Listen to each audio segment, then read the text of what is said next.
He was a government experiment, broken, abandoned, programmed to forget how to feel. She was a grieving child, too young to bear the burden of loss. But when their paths crossed in a forgotten town, something changed. Not just in them, but in everyone around them. This is not just a story about a dog. It is about redemption, about healing, and about how love can change even the most broken of hearts. What happened next brought the entire town to tears. Follow us, because you won't believe how far a second chance can go. Subscribe to this channel for more heartfelt stories, and leave an amen in the comments to pray for more homes filled with light, love, and purpose. May God bless you for all the goodness you carry within you. The wind rolled down from the Blue Ridge Mountains like a slow exhale, carrying with it the crisp bite of late October. Leaves in shades of burnt orange and brittle gold scraped across the cracked pavement of Harmony Creek's main road as the town prepared for the first frost. Harmony Creek, nestled quietly in western North Carolina, was the sort of place where nothing ever seemed to happen, until it did. The town, with its moss-covered post office and weathered general store, slept under gray clouds as dusk approached. The old train tracks, long unused and mostly forgotten, snaked through the outskirts like the scar of an old wound. Rachel Monroe pulled her cruiser onto the gravel shoulder beside the crossing where Maple Street met the forest's edge. She stepped out slowly, boots crunching on damp leaves, her hand instinctively resting on her holstered sidearm, though there had been no reported danger. Just a call from an anonymous tip about strange activity near the abandoned tracks. The air smelled of pine, rust, and something else, something faintly metallic. Rachel was in her mid-30s, tall and lean, with an athletic build shaped by years of tactical training. Her hair was chestnut brown, and kept in a low, no-nonsense ponytail. Her face bore the quiet sharpness of someone who had seen too much too young. The eyes, storm-gray, restless, were always scanning, always calculating, always one step away from exhaustion. She had once been a top field agent with the FBI, assigned to a child abduction task force. But a failed rescue 2 years ago had left a scar far deeper than the physical bullet wound on her right shoulder. A girl had died, a child she'd promised to bring home. Rachel had left the bureau not long after, walking away from the pressure and from Washington, D.C., with nothing but a storage locker of case files and a heart she hadn't quite figured out how to stitch back together. Harmony Creek was her attempt at healing. As Rachel crouched near the tracks, she noticed drag marks, small streaks of blood mixed with dirt, heading into the underbrush. Her hand went back to her holster. Another animal hit by a car, perhaps. It wouldn't be the first. But the pattern was wrong, too linear, too purposeful. Then she heard it, a low growl, quiet and wet, like the engine of a dying machine. Slowly, she stepped into the brush, her boots sinking into soft moss and wet leaves. And then she saw him. The dog lay crumpled at the base of a tree, his body shaking in short, sharp spasms. He was a large German shepherd, perhaps 4 or 5 years old, with a thick coat dulled by dirt and dried blood. One of his hind legs was twisted at an unnatural angle, and his left flank bore what looked like an old scar, surgical, precise. His muzzle, dusted with gray, rested protectively over something he was hiding beneath him. Rachel knelt, cautiously extending a hand. The dog didn't bark, didn't lunge. He just looked at her, eyes amber and too human, heavy with suspicion, fatigue, and something that startled her most of all, recognition. "You're not wild," she murmured. "You've known people." Rachel removed her jacket and slowly laid it out beside the dog. Her movements were steady, rehearsed from years of field training. As she leaned in to touch him, the dog flinched but didn't resist. Only when she gently rolled him did she see it. Beneath him, wrapped in a thin thread of shredded cloth, was a child's sock. Dirty, torn, too small for any of the town's children. She pocketed it without a word. After a tense few minutes, she managed to slide the dog into the back seat of her cruiser using a spare blanket. He didn't growl, just exhaled, long and low. His breath smelled of iron. She didn't know who he belonged to. No collar, no microchip when the vet scanned him. Just the scar on his side and a burned-in number tattooed faintly inside his right ear, C214. Back at the small veterinary clinic on Mill Street, Dr. Sam Hutchins worked quickly. Sam was a gruff, broad-shouldered man in his late 40s, usually short on words but long on patience when it came to animals. He wore thick-rimmed glasses perpetually sliding down the bridge of his nose, and his voice was a constant rasp from years of chain-smoking and bad luck. "Fracture on the hind leg," he grunted. "Likely hit by a vehicle or fell from a height. He's got old shrapnel near his ribs. Military dog, maybe?" Rachel nodded, but said nothing. Her eyes were locked on the sleeping dog, now wrapped in gauze and 4-tubing. "What are you going to call him?" Sam asked as he stitched. Rachel hesitated. "Shadow," she said finally. "He moves like one, and he watches everything." "You're keeping him?" "No. Just holding on to him for now." Rachel brought Shadow to her cabin on the edge of town, a simple 2-bedroom place with hardwood floors and windows that always rattled in the wind. She laid him on a quilt near the fireplace. Outside, the wind moaned through the trees, and a soft drizzle began to fall. She made tea but didn't drink it, just sat beside the dog, her fingers absently tracing the rim of her mug. She wondered what he'd seen. What kind of person abandoned a dog like that? One who still shielded a child's sock like it was the last thing he had in the world.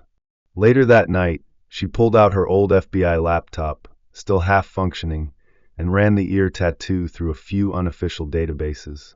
It came up blank, no matches, no units, no handler registration. It was as if Shadow didn't exist. But Rachel had spent her life chasing ghosts. And now one had come to her. It was just past 7 a.m. in Harmony Creek, and a thin veil of mist clung to the ground like a stubborn memory. The sky remained the color of wet stone, and frost slicked the porch steps outside Rachel Monroe's cabin, turning each wooden plank into a silent threat to anyone not watching their step. Inside, Shadow stirred before Rachel did, his ears twitching toward the sound of birds in the distance. His bandaged legs shifted uncomfortably, but he did not whimper. He only watched. Rachel stood in the kitchen, steaming coffee in one hand, the other absently brushing sleep from her eyes. She wore a faded FBI hoodie over jeans, her ponytail lazily tied. She hadn't slept well. Her dreams had been crowded with static, blurred faces, train tracks, a whispering child. Shadow had curled near the front door all night like a sentinel, his eyes never fully closing. He still wouldn't let anyone else touch him. Not even Sam, the vet who had helped stitch him up. But with Rachel, he allowed small acts of trust, a nudge against her thigh, a faint sigh when she read aloud the case files that now cluttered her kitchen table. At the station that morning, Rachel reviewed last night's reports in the front office. Harmony Creek's police department was a modest brick building sandwiched between the local diner and a shuttered barbershop. There were only 4 deputies on the payroll, none of them younger than 50. The one exception was Deputy Neil Carter, a lanky, soft-spoken man in his late 20s with a perpetually distracted air and a fondness for conspiracy theories. Neil knocked on her office door without waiting for a reply, poking his head in with a grin that always looked slightly apologetic. "Morning, Chief. Got something weird for you." Rachel gestured for him to enter, sipping her coffee. "We got a break-in at Randall's Pawn off Main Street. Owner says nothing's missing, but get this, only the security room was touched. Someone yanked out the DVR box, clean and careful. Like surgical." Rachel raised an eyebrow. "You run the footage before it was pulled?" Neil nodded. "Pulled what was stored in the cloud. Kinda glitchy, but there's a good freeze frame of the guy before he cut the power." He placed a printout on her desk. A still from the footage showed a man in a dark hoodie, face partially obscured, eyes catching the reflection from a nearby light, sharp, cold, calculating. Rachel leaned in, examining the angle. Then from behind her a low growl. Shadow had followed her in quietly, something he was uncannily good at, and now stood motionless, staring at the image. His ears were rigid, hackles slightly raised. He growled again, deeper, more insistent. Rachel turned to him, alarmed. "Shadow!" Shadow walked toward the image, nose nearly touching it, then barked once, loud, commanding. Neil flinched. "Whoa! That dog just ID'd a suspect." Rachel's mind raced. No. He recognizes him. You think he belonged to the guy? No, Rachel muttered. I think he ran from him. Later that day, Rachel took Shadow for a slow walk through the edge of town. The vet had advised rest, but the dog refused to lie still. He limped beside her with measured effort, his nose testing every gust of wind. They turned onto Pine Hollow Road, where the homes grew older, porches sagged under years of unspoken history, and yards carried the quiet dignity of neglect. At the corner house with peeling green shutters, a little girl sat on the front steps with a thick book in her lap and a toy stethoscope around her neck.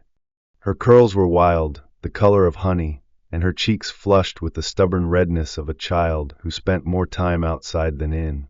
She looked up when she saw them, and her face lit up. That your dog? Rachel shook her head. No, he's not really anyone's. The girl stood and approached cautiously. Shadow remained still but watchful. I'm Gracie. I'm 10. I used to have a dog, but he got too old to chase me, and then he didn't wake up one morning. Rachel knelt beside her. That's hard. Gracie nodded, her expression suddenly older. My parents died last winter.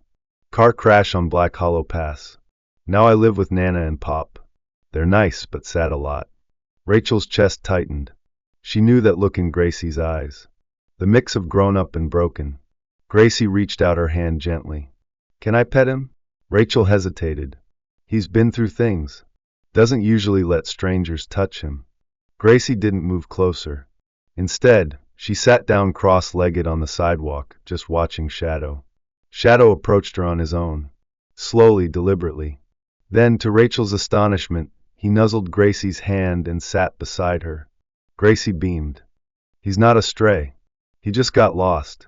Rachel said nothing, but something inside her shifted. That night, Rachel sat with a fresh stack of printed images spread across her dining table. Various freeze frames from the pawn shop camera, enhanced and sharpened by an old friend in digital forensics.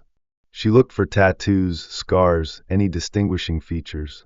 Nothing. She reached for her tea, but paused.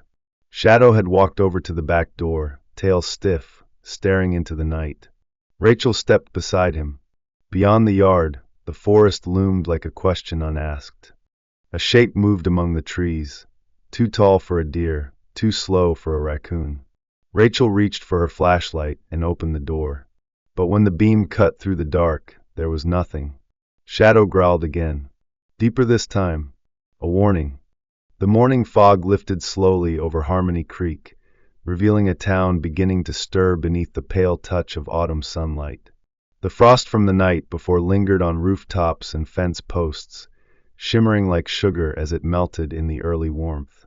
Rachel Monroe stood on her porch, coffee in hand, watching Shadow sniff the edge of the yard, ears alert to the wind. His bandaged leg had healed just enough to allow him more mobility, though his gait still bore the stiffness of trauma.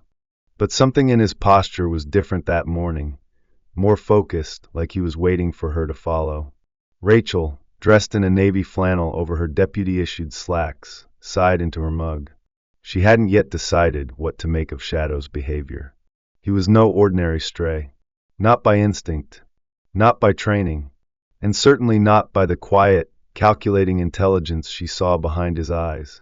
He hadn't barked since the photo incident, but he had taken to waking her at odd hours, standing at the door and staring toward the northeast side of town, the part where Harmony Creek's forgotten past gathered dust. By mid-morning, Rachel found herself driving slowly behind Shadow, who insisted on walking ahead, tail low, posture tense. He guided her toward the industrial edge of town, past the derelict lumber yard and the crumbling grain silos, where brush had swallowed what was once a thriving storage district. They stopped at a rust-colored chain-link fence overgrown with ivy, behind which sat a weather-beaten structure, the old Harrow storage barn. Rachel pushed the gate open with a rusty creak, its lock long since broken. Shadow trotted ahead, weaving through the scattered debris like he'd been here before. Inside, dust hung in the air like smoke, and light filtered through broken windows in soft, golden beams. The place smelled of mildew, rust, and something older, forgotten paper perhaps. Rachel moved cautiously between the stacks of wooden pallets and toppled filing cabinets, her eyes scanning for movement. Shadow stopped at a far corner where a collapsed shelving unit lay beneath a shredded tarp. He sniffed, pawed at it, then looked back at her with urgency. She knelt, peeled the tarp aside, and paused. There, amid broken crates and crumpled insulation, lay a hard plastic case, military grade, with reinforced corners and a lock snapped clean off. Inside were several labeled envelopes and what appeared to be a high-tech surveillance drone, small enough to fit in a backpack. Rachel pulled out her phone and took photos before calling for backup. Deputy Neil Carter arrived 20 minutes later, huffing from the short jog through the brush. His windbreaker was 2 sizes too large, and his thin blonde hair stuck up in places from his baseball cap. "Chief, you weren't kidding," he whistled, crouching beside the case. "That's the drone reported missing from the tech lab break-in last month. They figured it was a college prank. This one has thermal and audio sensors." Rachel nodded. "Shadow let us hear." Neil glanced at the dog, who was sniffing a rusted cabinet. "This dog's starting to freak me out in a good way." As they logged the evidence, a voice rang out from behind them, sharp, skeptical. "Well, well. So the stray plays detective now." Rachel turned to find Marla Jenkins, standing with arms crossed just outside the barn. Marla, a woman in her late 40s with short steel-gray hair and a compact, wiry frame, was the town's self-appointed neighborhood watch leader. She had piercing eyes and a habit of speaking as if everyone else was always half a beat too slow. Marla had worked in logistics for the National Guard years ago before retiring early after a back injury, and now funneled her energy into scrutinizing everything and everyone. Rachel greeted her calmly. "Morning, Marla. Something you need? Heard the scanner. Thought I'd check in. Folks around here are talking. That dog of yours, if he even is yours, is making a lot of people nervous." "He's not from here." Rachel nodded. "Neither am I." Marla narrowed her eyes, but said nothing more before turning on her heel and marching off. Shadow watched her retreat like he was memorizing her movements. Back at the station, Rachel placed the drone and documents into evidence and updated the case file. She then sat alone in her office, poring over the contents. One envelope bore the faded logo of a now-defunct government contractor, Praxentech Systems, and inside was a report on behavioral augmentation in canines used for reconnaissance. Rachel froze at one sentence. Subject C-214 responded to minimal command stimulus, displaying advanced decision-making capacity when separated from handler. She sat back slowly, the number ringing in her ears. C-214. The number inside Shadow's ear. She closed the file and exhaled. "You weren't a pet. You were a program." Later that evening, Rachel drove out to the local park where Harmony Creek's community fair was being set up for the weekend. She needed air, needed people, needed not to be alone with the weight of her past and the questions Shadow raised with every quiet stare.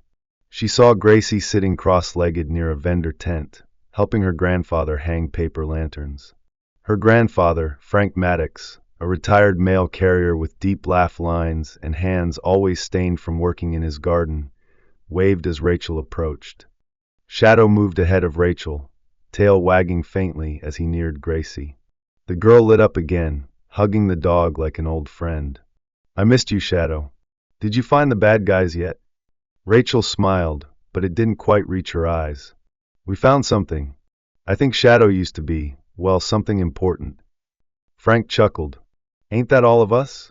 Rachel sat beside them, eyes scanning the park. Somewhere deep inside, she knew Shadow hadn't just stumbled into her life by accident. And something told her Harmony Creek wasn't as quiet as it pretended to be. The wind that morning rolled down from the ridges like a warning, rustling the last of the copper leaves before carrying them into the folds of the forest. The trees surrounding Harmony Creek stood bare and skeletal, casting long shadows even in the light of day. Gracie Maddox sat on the wooden steps of her grandparents' porch, humming to herself as she tied and retied the laces of her muddy sneakers. A canvas satchel hung from her shoulder, filled with sketchbooks and an old compass she had borrowed from her grandfather's drawer. Her curls bounced with each small movement, and her cheeks were bright with the enthusiasm only 10-year-olds possessed before wandering into places they shouldn't. She had seen the path in a dream the night before, narrow, marked by a fallen pine shaped like a broken archway. In the dream, Shadow had waited at the other side, silent and still, his amber eyes fixed on something behind her. When she turned, the forest was burning. That part always woke her up. Gracie didn't tell anyone she was going into the woods. Nana would have panicked. Pop would have called Rachel. And Rachel might have followed. And then Shadow wouldn't come. She needed to find him herself today. The woods behind the town weren't forbidden exactly, but there were signs, rusted metal boards that read no trespassing property of Eagle Hollow Research nailed to rotting posts. No one remembered what the lab there did. Some said it closed after a flood decades ago. Others claimed it had never been active in the first place. But even the bravest kids in town avoided those trees. Gracie wasn't brave, but she wasn't afraid either. Not today. She passed the old creek bed and followed the curve where the soil turned soft and mossy. The deeper she walked, the quieter everything became, until even the birds stopped their song. That's when she saw him. He was tall, almost unnaturally so, dressed in a long canvas coat stained at the hem and shoulders. His boots were heavy, the kind military men wore in war movies, and his face was shadowed beneath a hood. His beard was unkempt, streaked with gray and red. He held something in his hand, a piece of rope? No, a wire. Thin and coiled, glinting faintly in the light. Gracie froze. Her breath hitched. The man turned his head slowly, and for a moment said nothing. Then he smiled, not kindly but like someone who had practiced how to smile without meaning it. "You're not supposed to be here," he said, voice low and smooth. "This forest's not for kids." Gracie stepped back. "I'm just drawing trees." The man tilted his head. "You draw dreams too?" Gracie's lips parted. She hadn't said anything about dreams. Before she could speak, a growl split the air, sharp, primal, fierce. From the underbrush behind her, Shadow burst through like a force of nature. His fur bristled, his stance wide and defensive as he moved between Gracie and the man. The stranger took one step back. "Easy, soldier." Shadow snarled, lips curled. "Not barking. Watching." Gracie reached for his side, fingers brushing the wiry hair above his ribs. He didn't move, didn't blink, didn't let the man out of his sight. The man said nothing more, just turned and walked deeper into the woods, vanishing behind a cluster of black pines. Gracie didn't wait. She followed Shadow's lead as he guided her out of the forest, pausing only to look back once toward where the man had stood. The rope, if that's what it had been, was gone. Rachel Monroe arrived at the Maddox home within minutes of the call. Gracie was shaken but unhurt, curled on the couch with Shadow beside her like a dark, protective mountain of fur. Rachel knelt by the girl, her voice soft but edged with tension. "Gracie, can you tell me what he looked like?" Gracie tried. She described the coat, the wire, the strange, knowing smile. Then she added something that made Rachel's blood run cold. "He knew about my dreams." He said it like he already heard them. Rachel left Shadow with Gracie and followed the girl's trail into the woods. The ground was damp and forgiving. Her boots found the path easily, and soon she came to the spot Gracie had described. Fallen leaves still shifted where someone had stood. But what caught her attention most were the footprints, heavy, booted, military grade. Too clean for a vagrant. Too specific for coincidence. She followed them northeast, toward a slope behind the old research facility. The Eagle Hollow site had once been a military testing center decades ago, abandoned after funding was pulled during a scandal no one in town fully remembered. Rachel had passed it before, the fence barely holding up, the security booth still marked with faded decals. She paused now as she approached, noticing something new, a set of fresh drag marks leading to the gate. She took photos and logged the coordinates. That night, back at her cabin, Rachel reviewed Gracie's previous sketchbooks. The girl had left them in Shadow's basket. Rachel flipped through pages of cartoon foxes, flowers, and sunny trees, until the tone shifted. One page showed a dark forest with a figure standing among fire. Another showed Shadow baring his teeth. And in one sketch, the man's face, angular, deep eyes, thin smile, drawn with frightening accuracy. Rachel exhaled. She'd seen faces like that before. Not in Harmony Creek, but in dossiers, briefings, men trained to blend in and disappear, to follow orders others didn't question. Rachel picked up her phone and made a call she hadn't planned on making. A gruff voice answered after 3 rings. "Logan Wells," the man said. "Logan, it's Rachel. I need to talk. Something's happening, and I think someone's watching the girl." The wind had shifted by morning, bringing with it the scent of burnt cedar and cold iron, a metallic crispness that clung to the back of the throat like memory. Rachel Monroe sat at her dining table, the edges of Gracie's sketches spread beside her laptop. Across the room, Shadow lay silent by the hearth, eyes half-lidded but awake, always awake. He hadn't barked once since the encounter in the woods, but his posture had changed, stiffer, more alert, his ears twitching at the smallest creak of the house. Rachel stared at the screen. She had been digging for hours through dark corners of the internet, forums frequented by former government contractors, archived databases half-purged after September 11th, and buried Freedom of Information Act requests. She typed in the same designation again, C-214. Finally a hit. Not from a public record, but from a leak, an internal document from a discontinued program known as Project Vantage. Her phone vibrated. "Outside," read the message. Rachel grabbed her coat and met the figure waiting under the bare tree at the edge of her gravel drive.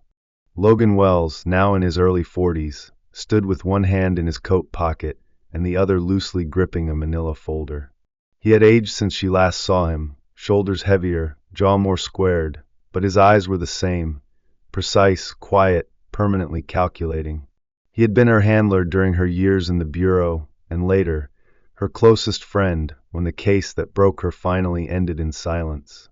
"I came as fast as I could," he said, handing her the folder. "You shouldn't be near this. You sent me the drone specs, Logan. You knew I was already in it." He exhaled, his breath fogging. "I thought the project was dead, but someone's stirring the ashes." They moved inside, and Rachel opened the folder. It held a report labeled confidential, do not duplicate, with a faded Praxin Systems seal. Inside was a photo, Shadow, younger, standing beside a man in fatigues. Rachel's throat tightened. "He was part of Phase 3, Logan said. The advanced memory transfer units. They weren't just trained, they were embedded with sensory routines that could trigger upon stimuli. Olfactory, visual, even voice tone." Rachel flipped the page. "This was classified? Redacted to hell. The only reason I got this is because I knew the guy who buried it. Shadow, his real designation is K-9 Echo, was part of a task unit operating domestically. Surveillance, deep retrieval, threat pattern recognition. They shut the program down after an internal breach. Handler went rogue. Killed 3 civilians during an extraction exercise." Rachel rubbed her temples. "And you're telling me he survived that?" "No," Logan said softly. "I'm telling you someone made sure he wasn't on the list of casualties." Rachel stood, crossing to the fire where Shadow lay. She crouched and touched his head gently. "He doesn't act like a weapon." "He isn't," Logan said. "He's the last witness." Later that day they drove to an old field office near Asheville, abandoned, boarded up, but once part of the network used during Project Vantage. Logan had pulled strings to get the access code still buried in a shell database. The building was swallowed in vines, its exterior pitted from weather and time. Inside, the air was thick with mildew and rot, but the mainframe room remained oddly intact.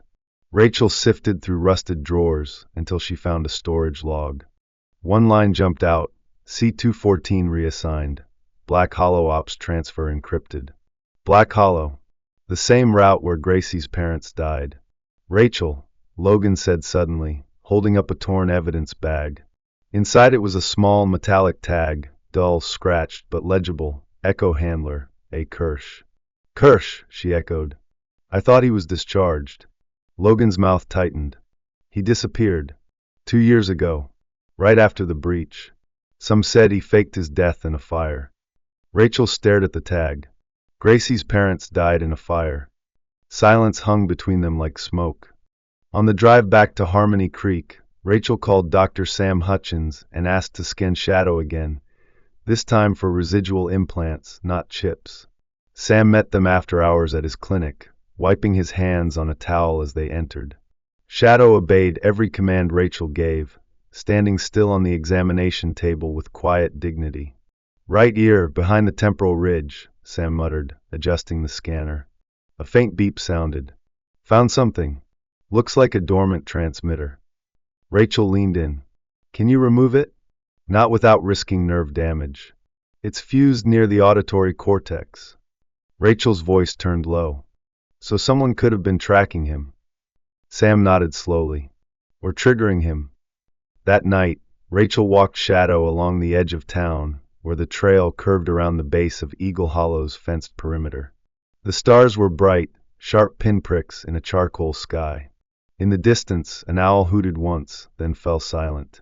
Rachel looked down at the dog beside her, this loyal, haunted animal who had been through hell and still chose to follow her without command. She didn't know what kind of programming he'd endured, or what memories he still carried. But she knew one thing: he had chosen to protect Gracie, without order or instinct. Echo, she said softly. The dog turned his head. She smiled bitterly. So you do remember. The night crept over Harmony Creek like a thick wool blanket, muffling the town beneath a hush that felt unnatural. Rain had threatened all evening but never arrived, leaving the air charged, electric. The wind tugged at shutters and whistled through the gutters of Harmony Creek Elementary, a squat red brick building that sat quietly behind a chain-link fence on the east side of town. The playground, usually alive with laughter and scraped knees, was now an eerie silhouette against the stars. Inside her cabin, Rachel Monroe couldn't sleep. Her mind was running laps through redacted documents, Gracie's drawings, and the man in the woods. Across the room, Shadow lay beside the sliding door, eyes on the trilene. He hadn't moved for the better part of an hour. Then, without warning, he stood, rigid, alert, and let out a sharp bark. Not panicked, not defensive, but commanding. Rachel sat up. What is it? Shadow barked again and bolted for the door, pressing his body to the glass. Outside, the sky over the east side of town had turned a soft orange. Rachel's breath caught. Fire. 10 minutes later, the cruiser skidded to a stop outside the school. Smoke billowed from the east wing, curling like black vines into the air. The alarm hadn't gone off, no sirens, no sprinklers. But the smell was unmistakable. Shadow leapt from the back seat before Rachel could even unbuckle her belt, sprinting toward the side entrance. Inside the school, the smoke was low but thick. Rachel shouted, "Fire department is 5 minutes out," but her voice was swallowed by the building's dead silence. Shadow darted down the main corridor, nose low, ears pinned back. Rachel followed, flashlight cutting through the gray.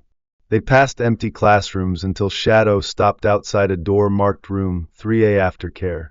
A child's scream pierced through the smoke. Rachel kicked the door open.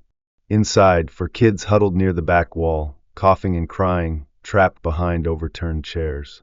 A young teacher, a wiry man in his 20s with glasses fogged and shirt stained, stood helpless near a broken window, clearly in shock. Rachel barked orders. "Get them out! One by one. Move." Shadow herded the children, nudging and guiding them like he had trained for it. The teacher stumbled but obeyed, dragging the last girl through the door as the fire licked closer to the ceiling tiles. They cleared the building just as the first fire engine howled into the parking lot. Rachel stood outside, breathing in shallow bursts, the taste of ash bitter in her mouth. Shadow lay in the grass beside her, panting hard but unhurt. The fire chief, Dana McCleary, approached, helmet in hand. Dana was a short, solid woman in her early 50s with sun-weathered skin and calloused hands. She was calm under pressure, quick to act, slow to assume. "That dog of yours saved their lives," she said. "We would have never reached the back hall in time." Rachel nodded, voice hoarse. "Any clue what started it?" Dana narrowed her eyes. "Odd part? No sign of ignition points. But the power was cut manually. And all the security cameras? Fried, like someone wiped the system. Rachel's chest tightened. Arson? Not just arson, Dana muttered. Intent. The next morning, Rachel reviewed the school's security layout with Neil Carter, who had pulled the backups from a remote server. Every feed had gone black at exactly 10:42 p.m., 10 minutes before Shadow barked at the door. The system hadn't failed, it had been overridden. They were halfway through the footage logs when a knock sounded at the station's front door. In stepped Clint Brady, the former sheriff of Harmony Creek, a man with a thick neck, bristly gray beard, and a permanent scowl etched deep from too many years behind a desk he no longer held. Clint had retired a year earlier after 3 terms, but he still carried himself like the badge was stapled to his chest. He was a local legend of sorts, respected by some, resented by others. Tall, broad-shouldered, with a slow drawl and a habit of always being just short of helpful. I heard about the school, Clint said, eyes hard on Rachel. Thought I'd check in. Rachel leaned back in her chair. I don't recall asking. Clint glanced at the screen showing the blackout logs. This town's been quiet for a long time. Don't go stirring shadows where none need digging. Rachel crossed her arms. This shadow nearly killed 4 children. And my dog smelled it before the alarms even failed. Clint's eyes flicked to Shadow, then back. He's not just a dog. You and I both know that. Rachel rose slowly. What are you not telling me? Clint looked away, jaw tight. You think you're chasing answers. But some questions, they don't want to be found. Let this one go, Rachel. For your own good. He left before she could respond. Rachel watched him walk out into the morning light, the door shutting behind him with a thud like the closing of a vault. That evening, Rachel sat on her porch, Shadow curled at her feet, both of them staring at the horizon. Across the field, lights flickered on in the Maddox home. Gracie was safe. But for how long? Shadow stirred, ears twitching. He lifted his head, looking toward the tree line again. Rachel followed his gaze. There, just for a moment, a flash of movement, too quick to name, too slow to dismiss. The forest was watching. And whatever had set that fire wasn't finished yet. The storm had passed during the night, leaving the air raw and metallic as morning light bled slowly through a sky the color of bruised bone.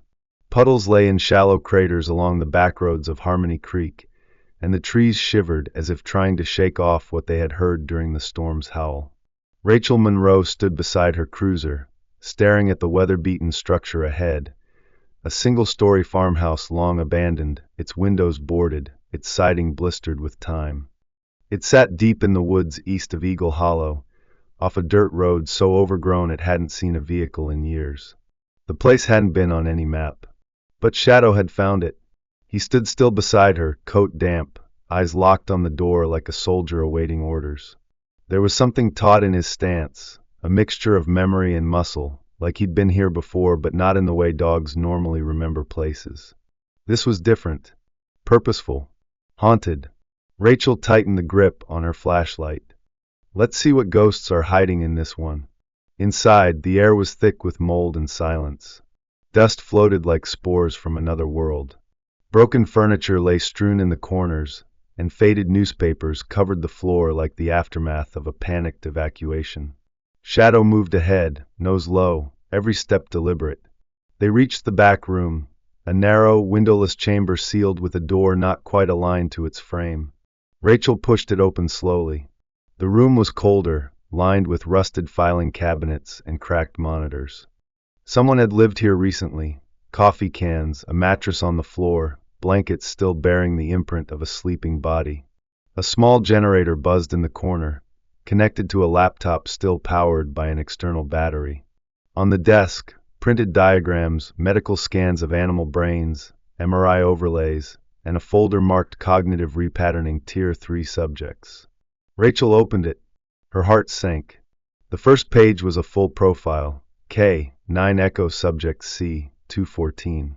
Next to it, a surveillance photo of Shadow during training, his eyes locked on a screen displaying human faces. The data referenced emotional pairing, threat prioritization via olfactory recall, and worst of all, kill switch protocol test stage deferred.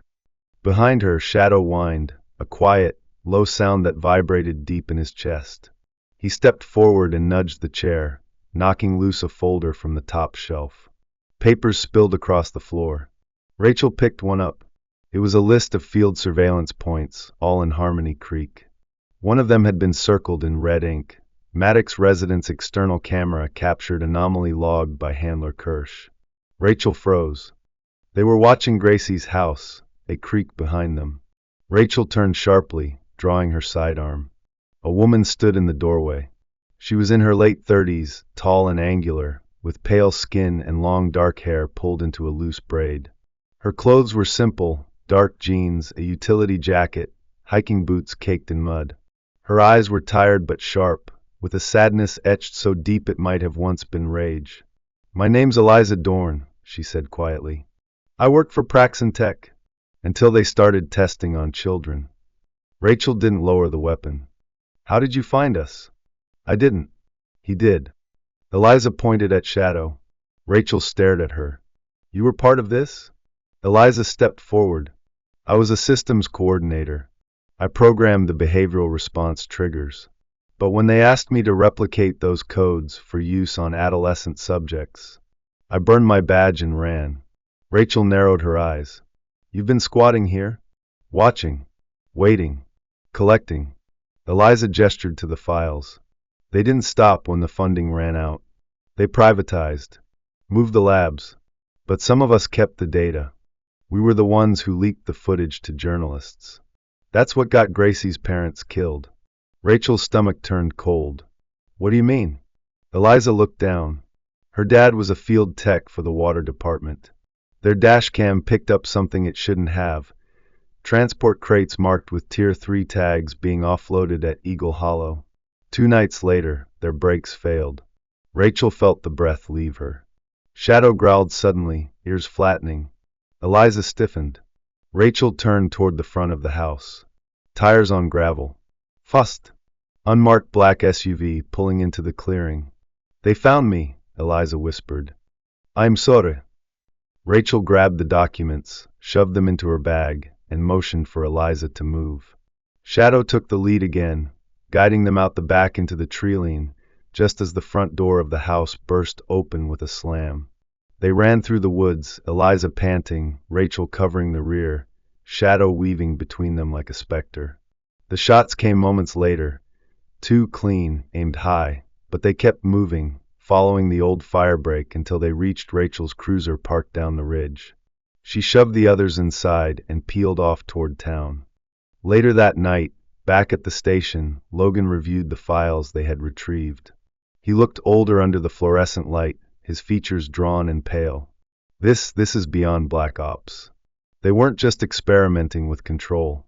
They were testing moral overrides, whether they could suppress a dog's protective instincts in favor of command obedience. Rachel didn't speak. She was staring at Shadow, who sat at the foot of Gracie's sketch-covered chair. "Eliza said it," she finally whispered. "They didn't just make Echo loyal. They made him remember pain. And they made sure that memory served them." Logan looked at her. "You think they're trying to trigger him again?" Rachel's voice was firm. "No. I think they already have." The wind came in sharp that night, slicing down from the mountains with the scent of distant snow and something else, burnt copper, maybe, or the memory of ash. Rachel Monroe drove with her headlights low, the wipers brushing a thin drizzle from the windshield as she made her way back from the emergency safe house where Eliza Dorn had been relocated. Shadow lay silent in the back seat, still and watchful, his breathing calm but his posture rigid, as if he knew something was wrong long before the road began to narrow. The lane twisted past the edge of Harmony Creek, bordered by black pines and slick mud. The radio was off, but Rachel's thoughts raced, tumbling between Eliza's warnings, Logan's confirmation, and the fragments of classified reports they hadn't yet decoded. The files referenced something called Failsafe Alpha. She didn't know what it meant. Not yet. Shadow let out a sudden growl. Rachel barely had time to react before the sharp pop of tires exploding echoed in the night. The vehicle skidded violently as both front wheels blew out, metal shrieking against asphalt. She gripped the wheel, fighting to keep control, but the car veered sideways, crashed through a wooden guardrail, and slammed to a stop in a shallow ditch. She coughed once, then again, chest burning with airbag dust and panic. Shadow was already out of the vehicle, barking, first standing on end, eyes scanning the tree line. Rachel pulled her sidearm and crawled out the passenger door just as the first shot cracked the silence. Shadow lunged. The shooter was hidden in the underbrush, tall, cloaked in black, wearing a thermal mask and gloves, his weapon fitted with a suppressor. Shadow reached him in a blur, jaws clamping down on the man's wrist with crushing force. The gun dropped, and the attacker shouted, swinging his elbow hard into Shadow's ribs. Another figure emerged from the dark, a second assailant, this one leaner, more precise, heading straight for Rachel with a blade drawn. She fired once, missed. Shadow turned to intercept, but the first attacker had recovered. A second blow landed, this one sharp and brutal. A blade flashed, and Shadow let out a guttural yelp that split the night. Rachel screamed, turned, fired again, this time hitting the leaner figure square in the shoulder. He dropped the knife and stumbled back into the trees. The other man vanished with him, dragging his partner toward a black SUV that peeled off into the woods before Rachel could get a license plate. Shadow lay beside her, breathing shallow, his side slick with blood. Rachel dropped to her knees, pressing her hands to the wound. "Stay with me. Stay, Echo, you hear me?" His eyes fluttered but stayed open. She grabbed her phone, called Logan. He answered on the second ring. "Logan. Ambush. 2 men. Shadow's hurt. We're 5 minutes out. Keep pressure on." Rachel sobbed, not from fear but fury. Back at the vet clinic, Sam Hutchins worked fast. His hands were steady even as his forehead beaded with sweat. He wore surgical gloves stained red, and his voice was gruff but certain. "It didn't hit his lung. He'll make it. But there's something else." Rachel looked up from where she was pacing. "What?" Sam held up a small capsule, barely the size of a bean, plucked from behind Shadow's right ear. "It came loose when I cleaned the laceration. At first I thought it was shrapnel. But it's not metal. It's polymer. And it's sealed." He handed it to Rachel, who held it up to the light. Embedded inside was a tiny transmitter and a memory chip. Logan arrived minutes later with his field laptop. They inserted the chip into a reader and waited. Static, then a hiss of audio. Then a voice, familiar, slow male. "Subject Echo has shown signs of resistance. Emotional tether remains strong. If bonding accelerates beyond baseline, initiate failsafe. Terminate handler if asset deviates." Another voice responded. "Understood. Termination approved. Family surveillance continues." Rachel froze. It was evidence. It was intent. And it was recorded without their knowledge. "They planned to kill me," she whispered. Logan looked grim. And if Shadow hadn't broken protocol, they would have. The next morning, while Rachel remained by Shadow's side, Gracie Maddox sat with her grandfather, Frank, in their quiet kitchen. Frank was a wiry man in his 70s, with hands calloused from decades of service and eyes that didn't blink easily. A Vietnam veteran, he was steady, methodical, and deeply protective of Gracie, especially since the day he buried his son and daughter-in-law. Gracie held the envelope with both hands. "I found it behind the mirror in Daddy's old room. It has his handwriting." Frank took it gently, opened it, and read the single-page letter inside. "If you're reading this, something went wrong. They're not who they claim to be. The facility isn't abandoned. I have proof. Don't trust the county. Don't trust the sheriff's office. Get this to the press." Frank exhaled. He was trying to expose them. Gracie's lip trembled. "We have to tell someone." Frank folded the letter with care. "We will. But not just someone. The whole town." That afternoon, they visited the Harmony Creek Gazette, an old building run by a stubborn woman named Edith Eddie Carver, a former journalist with a mane of white curls, thick glasses, and a reputation for biting back at anyone who underestimated her. She wore combat boots with her knitted cardigan and had a dog-eared notebook always sticking from her coat pocket. When Frank handed her the letter, she read it in silence. Then she said, "We print tonight." The first rays of dawn filtered through the skeletal trees of Harmony Creek like blades of gold, splitting the fog that clung to the hills in stubborn patches. In the dim light, the town stirred uneasily, half asleep, half afraid. The Harmony Creek Gazette's front page, fresh from the ancient offset printer Eddie Carver had to kick twice to start, sat bundled in stacks on doorsteps and diner counters. The headline read, "Buried Truths. Harmony Creek's Hidden Program Exposed." Beneath it, in bold letters, "Veteran Journalists Dying Letter Sparks Federal Probe." Inside the local veterinary clinic, Rachel Monroe stood beside the recovery table, her hand resting lightly on the side of the crate that held Shadow. The German shepherd's breathing was shallow but even. His coat, freshly cleaned, still bore the shaven patch near his ribs and the long scar across his flank, recent evidence of his sacrifice. Sam Hutchins had done everything he could. Now it was just time and will.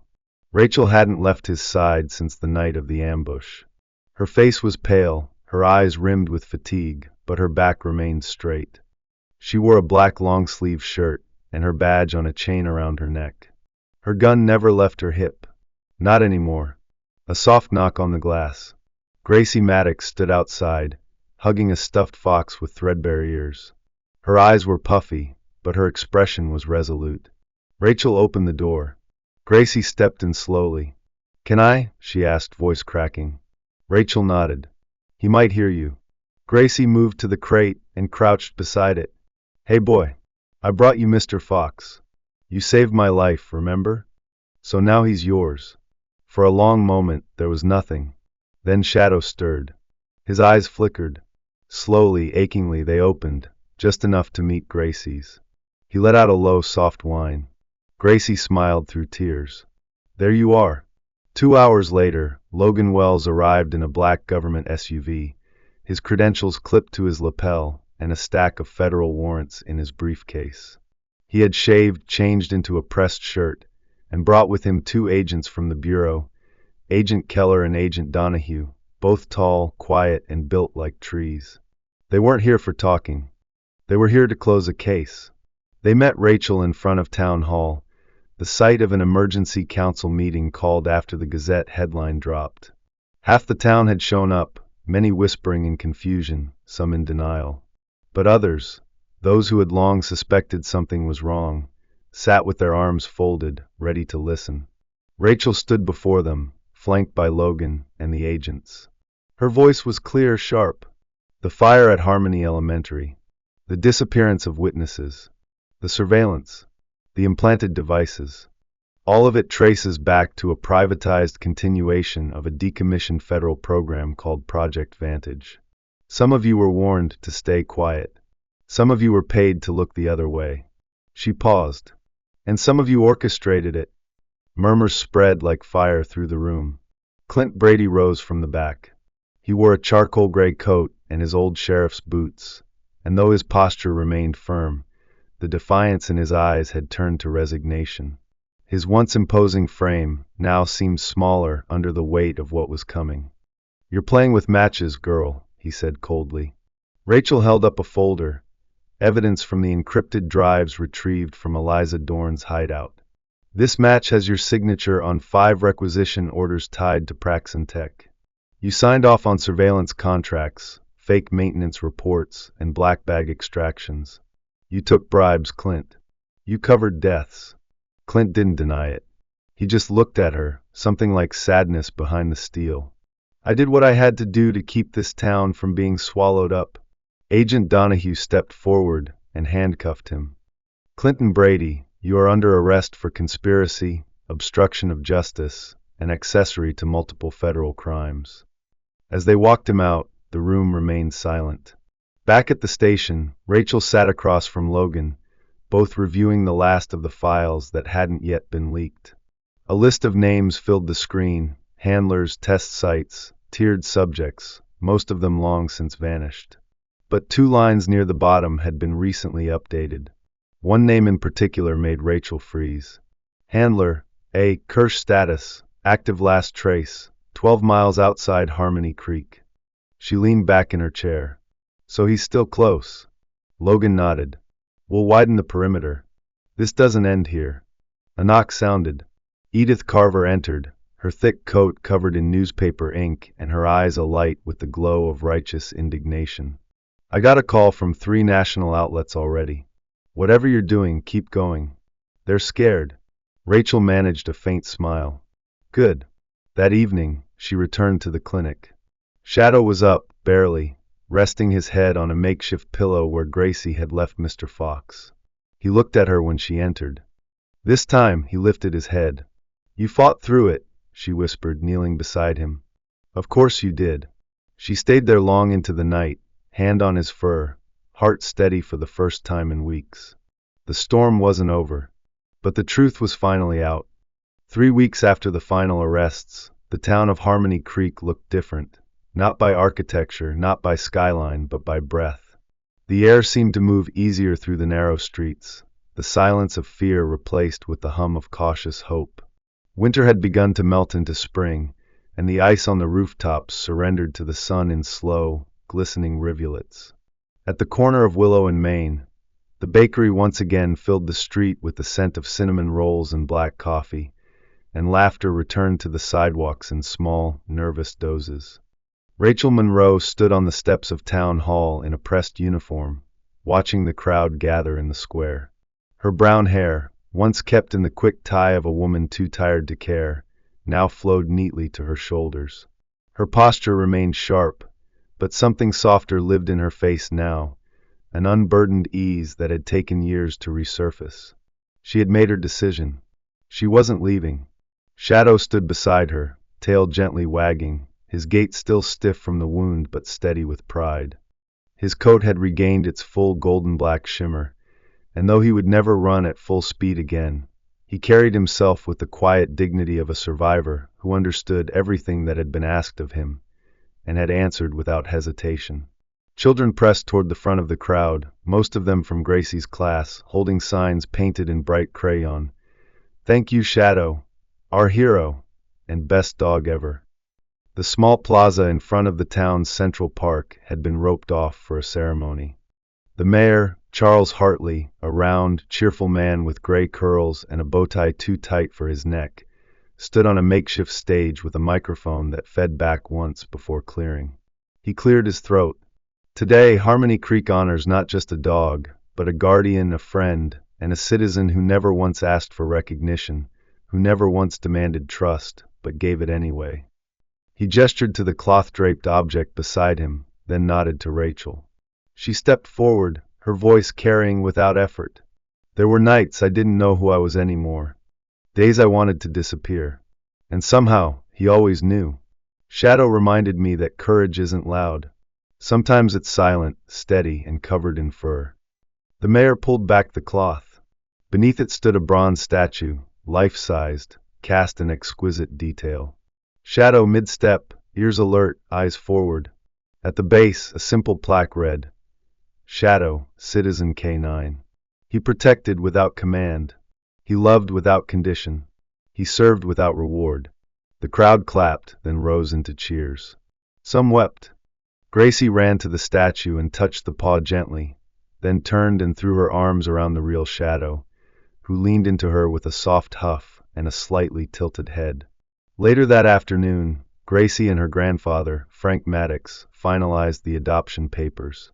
Shadow's official records now listed his home as the Maddox residence, where he'd have a backyard full of squirrels to chase at half speed, a sun-warmed porch to nap on, and a little girl who believed he was a superhero. At the kitchen table, Frank adjusted his reading glasses and scribbled his signature beside Rachel's. He's got a place here. Always did. Gracie grinned. Can he sleep in my room tonight? Rachel chuckled. I don't think he ever stopped. The living room had changed in recent weeks. Framed photographs of Gracie's parents had returned to the mantel. Her father's investigative notes, once hidden, now lived in a scrapbook that Gracie read aloud from some nights, her voice steadying with each page. Shadow would rest by her feet when she read, eyes half closed, tail occasionally thumping as if affirming every word. Back at the station, Logan packed up his temporary files. The investigation would continue in D.C.